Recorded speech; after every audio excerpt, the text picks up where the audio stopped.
Hi hello ನಮಸ್ಕಾರ. Education master YouTube ಚಾನಲ್ಗೆ ಸ್ವಾಗತ. ಇವತ್ತಿನ ಕ್ಲಾಸಿನೊಳಗೆ ನಾವು ಏನು ಕೇಳೋಣ, ಇಂಪಾರ್ಟೆಂಟ್ ಕ್ವಶನ್ ರೀ. 10 ಮಾರ್ಕ್ಸ್ ಅಥವಾ 5 ಮಾರ್ಕ್ಸ್ ಇಂಪಾರ್ಟೆಂಟ್ ರೀ. BA 5th ಸೆಮ್ ರೀ. ರೋಮನ್ನರ ಕೊಡುಗೆಗಳನ್ನು ವಿವರಿಸಿ. ಯಾವ ರೀತಿ ಕೇಳ್ತಾನ? ರೋಮನ್ನರ ಕೊಡುಗೆ ವಿವರಿಸಿ ಅಥವಾ ರೋಮನ್ನವರ ಕೊಡುಗೆಗಳನ್ನು ಸಂಕ್ಷಿಪ್ತವಾಗಿ ಬರೆಯಿರಿ ಎಂಬುದನ್ನು ಕೇಳ್ತಾನೆ ರೀ. ಪೀಠಿಗೆ ನೋಡೋಣ ಬರ್ರಿ. ರೋಮ್ ಸಾಮ್ರಾಜ್ಯವು ಗ್ರೀಕ್ ದೇಶವನ್ನು ಸೈನ್ಯ ಬಲದಿಂದ ವಶಪಡಿಸಿಕೊಂಡರೆ ಗ್ರೀಕ್ ರೋಮನರ ಬೌದ್ಧಿಕ ಬಲದಿಂದ ವಶಪಡಿಸಿಕೊಂಡರು. ಗಣರಾಜ್ಯ ಸರ್ಕಾರ, ಕಾನೂನುಗಳು ಮತ್ತು ತೆರಿಗೆಗಳು, ಪೌರತ್ವ ಹಕ್ಕುಗಳು ಮತ್ತು ಆಸ್ಪತ್ರೆ, ಸಾರ್ವಜನಿಕ ಕಟ್ಟಡ ಮತ್ತು ಸಾರ್ವಜನಿಕ ವಾಸ್ತುಶಿಲ್ಪ ವಿಭಜನೆಯ ರೀತಿಯ ಕೊಡುಗೆಗಳನ್ನು ಇಲ್ಲಿ ನೀಡಿದ್ದಾರೆ. ಏನೇನು ನೀಡ್ಯಾರ? ಗಣರಾಜ್ಯ ಸರ್ಕಾರ, ಕಾನೂನುಗಳು, ತೆರಿಗೆಗಳು, ಪೌರತ್ವದ ಹಕ್ಕುಗಳು, ಆಸ್ಪತ್ರೆಗಳು, ಸಾರ್ವಜನಿಕ ಕಟ್ಟಡಗಳು ಮತ್ತು ಸಾರ್ವಜನಿಕ ವಾಸ್ತುಶಿಲ್ಪ ವಿಭಿನ್ನ ರೀತಿಯ ಕೊಡುಗೆಗಳನ್ನು ನೀಡಿದ್ದಾರೆ. ರೋಮನ್ನವರ ಕೊಡುಗೆ ಏನೇನು ನೀಡ್ಯಾರ ನೋಡ್ ಬರ್ರಿ. ಕೊಡುಗೆಗಳು: ಪ್ಯಾಕ್ಸ್ ರೋಮನ್ನದ ಕಾಲ, ಸುವರ್ಣಯುಗದ ಕಾಲ ಎಂಬುದನ್ನು ನಾವು ತಿಳಿಬೋದು ರೀ. ಈ ಎರಡು ರೋಮನ್ನರ ಕಾನೂನು, ರೋಮನ್ನರ ಯಾವ ರೀತಿ ಕಾನೂನು ಐತಿ ಎಂಬುದನ್ನು ನಾವು ಇಲ್ಲಿ ನೋಡ್ಬೋದು. ಭಾಷೆ, ಅವರು ಯಾವ ಭಾಷೆ ಐತಿ ಎಂಬುದನ್ನು ತಿಳಿಬೋದು. ಸಾಹಿತ್ಯ, ಅವರ ಸಾಹಿತ್ಯ ಕಲೆಗಳನ್ನು ಯಾವ ರೀತಿ ಇದೆ ಎಂಬುದನ್ನು ನೋಡ್ಬೋದು. ವಿಜ್ಞಾನ, ಕಲೋಸಿಯಂ. ತದನಂತರ 7 ಕಲೆ ಮತ್ತು ವಾಸ್ತುಶಿಲ್ಪ. ಫಸ್ಟ್ ಒನ್, ಪ್ಯಾಕ್ಸ್ ರೋಮನ್ನರ ಕಾಲ. ರೋಮನ್ನರ ಸಾಮ್ರಾಜ್ಯ ಅತ್ಯಂತ ವಿಸ್ತಾರವಾಗಿದ್ದು ಯುರೋಪ್, ಏಷ್ಯಾ ಹಾಗೂ ಆಫ್ರಿಕಾ ಖಂಡಗಳಲ್ಲೂ ತಲುಪಿತ್ತು. ಹಾಗಾಗಿ ಇದನ್ನು ಪ್ಯಾಕ್ಸ್ ರೋಮನ್ ಅಥವಾ ರೋಮನ್ ಶಾಂತಿ ಕಾಲವೆಂದು ಕರೆಯುತ್ತಿದ್ದರು. ತದನಂತರ 2 ರೋಮನ್ ಕಾನೂನುಗಳು. ರೋಮನ್ ಬೌದ್ಧಿಕ ಕೊಡುಗೆಗಳಲ್ಲಿ ಕಾನೂನು ವ್ಯವಸ್ಥೆಯ ರಚನೆ ಅಗ್ರಮಾನ್ಯವಾಗಿತ್ತು. ರೋಮನ್ ಕಾಲದಲ್ಲಿ ಕಾನೂನು ಬೌದ್ಧಿಕವಾಗಿ ಹಾಗೂ ಕಾನೂನು ವ್ಯವಸ್ಥೆಯನ್ನು ಚಲೋ ಇತ್ತು ಎಂಬುದನ್ನು ಇಲ್ಲಿ ನಾವು ತಿಳಿದುಕೊಳ್ಳಬಹುದು ರೀ. ರೋಮನ್ನರ ಕಾನೂನುಗಳು ಯಾವ ರೀತಿ ಇದ್ದರು? ಕಾನೂನುಗಳು ಇದ್ದತ್ರಿ. ಕಾಯ್ದೆ ಇರ್ತಾರೆ, ನ್ಯಾಯ, ಸಮಾನತೆ, ತೀರ್ಪು. ಕಾನೂನು ಮುಂದೆ ಎಲ್ಲರೂ ಸಮಾನ ಎಂಬ ನಿಯಮ ಇಲ್ಲಿ ಅವಾಗೂ ಜಾರಿಗೆ ಇರ್ತತ್ತ ಎಂಬುದನ್ನು ನಾವು ಇಲ್ಲಿ ನೋಡ್ಬೋದು ರೀ. ಕಾನೂನು ಇರ್ತದ್ರಿ. ಕಾಯ್ದೆ ಅಂದರೆ ಯಾವ ರೀತಿ ಐತಿ, ಎಲ್ಲರಿಗೂ ಒಂದೇ ರೀತಿ ಎಂಬುದನ್ನು ನಾವು ನೋಡ್ಬೋದು. ನ್ಯಾಯ, ಎಲ್ಲರಿಗೂ ಒಂದೇ ಆಗಿರ್ತದೆ ರೀ. ಸಮಾನತೆ, ಎಲ್ಲರಿಗೂ ಸಮಾನ. ತೀರ್ಪು, ಎಲ್ಲರಿಗೂ ಒಂದರೆ. 3 ಭಾಷೆ. ಲ್ಯಾಟಿನ್ ಭಾಷೆಯು ರೋಮನ್ನಿನ ಸಾಮ್ರಾಜ್ಯದ ಮೂಲ ಭಾಷೆಯಾಗಿದೆ. ರೋಮನ್ಯರು ಯಾವ ಭಾಷೆ ಮಾತಾಡೋದು? ಲ್ಯಾಟಿನ್ ಭಾಷೆ ಮಾತಾಡ್ತಾರೆ ಎಂಬುದನ್ನು ಇಲ್ಲಿ ನಾವು ನೋಡ್ಬೋದು. ಈ ಲ್ಯಾಟಿನ್ ಭಾಷೆಯನ್ನು ಚರ್ಚ್, ವಿಜ್ಞಾನ, ವೈದ್ಯಕೀಯ, ಕಾನೂನು ಶಿಕ್ಷಣದಲ್ಲಿ ಬಳಸಲಾಗುತ್ತದೆ. ರೋಮನ್ನವರು ಏನು ಮಾಡ್ತಾರೆ ಅಂದರೆ ಲ್ಯಾಟಿನ್ ಭಾಷೆ ಹೆಚ್ಚಾಗಿ ಎಲ್ಲೆಲ್ಲಿ ಬಳಸ್ತಾರೆ? ಚರ್ಚ್ ಒಳಗೆ ಬಳಸ್ತಾರೆ. ವಿಜ್ಞಾನ ಮತ್ತು ವೈದ್ಯಕೀಯ ಕಾನೂನುಗಳಲ್ಲಿ ಅವರ ಹೆಚ್ಚಾಗಿ ಬಳಕೆ ಮಾಡ್ತಾರೆ ಎಂಬುದನ್ನು ನಾವು ನೋಡ್ಬೋದು ರೀ. ತದನಂತರ ಯುರೋಪಿನ ಎಲ್ಲ ವ್ಯವಹಾರಗಳಲ್ಲಿ ಲ್ಯಾಟಿನ್ ಭಾಷೆಯನ್ನು ಬಳಸುತ್ತಿದ್ದರು. ಯುರೋಪಿನ ಎಲ್ಲ ವ್ಯವಹಾರಗಳಲ್ಲಿ ಯಾವ ಭಾಷೆ ಬಳಸ್ತಾರೆ ಅಂದ್ರೆ ಲ್ಯಾಟಿನ್ ಭಾಷೆಯನ್ನು ಅವರ ಬಳಸ್ತಿದ್ದರು ಎಂಬುದನ್ನು ನಾವು ಇಲ್ಲಿ ಕಾಣಬಹುದು ರೀ.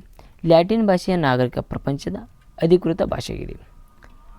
ಲ್ಯಾಟಿನ್ ಭಾಷೆಯ ನಾಗರಿಕ ಪ್ರಪಂಚದಲ್ಲಿ ಅಧಿಕೃತ ಭಾಷೆಯಾಗಿದೆ. ಅಂದ್ರೆ ಒಂದು ಒಳ್ಳೆಯ ಭಾಷೆ ಆಗೈತೆ ಎಂಬುದನ್ನು ಅವರ ಅಧಿಕೃತವಾಗಿ ತಿಳಿಸ್ತಾರೆ ರೀ. 4 ಸಾಹಿತ್ಯ. ರೋಮನ್ನರ ಸಾಹಿತ್ಯದಲ್ಲಿ ಗ್ರೀಕರನ್ನು ಅನುಸರಿಸಿದರು.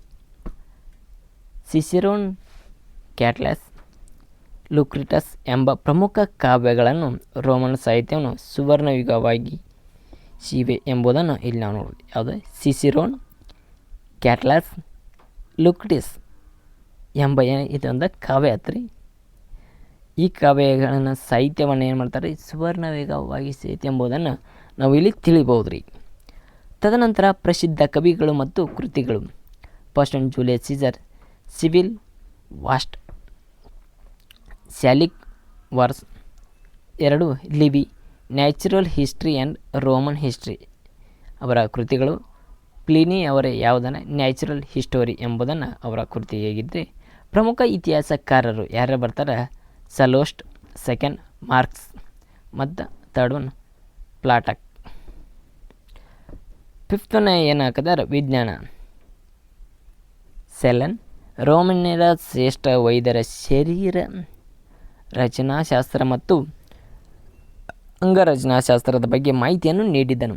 ಹಾಗಾಗಿ ರಕ್ತದ ಪರಿಚಲನೆಯನ್ನು ಕಂಡುಹಿಡಿಯುವುದರಲ್ಲಿ ಮೊದಲಿಗರು ಆಗಿದ್ದರು. ರೋಮನರ ಶ್ರೇಷ್ಠ ವೈದ್ಯರು ಏನಿದ್ದಾರೆ ಶರೀರ ರಚನೆ ಮತ್ತು ಅದರ ಅಂಗದ ಶಾಸ್ತ್ರಗಳನ್ನು ರಕ್ತದ ಪರಿಚಲನೆಯನ್ನು ಕಂಡುಹಿಡಿಯುವುದರಲ್ಲಿ ಮೊದಲಿಗರಾಗಿದ ಎಂಬುದನ್ನು ಇಲ್ಲಿ ನಾವು ನೋಡ್ಬೋದು ರೀ.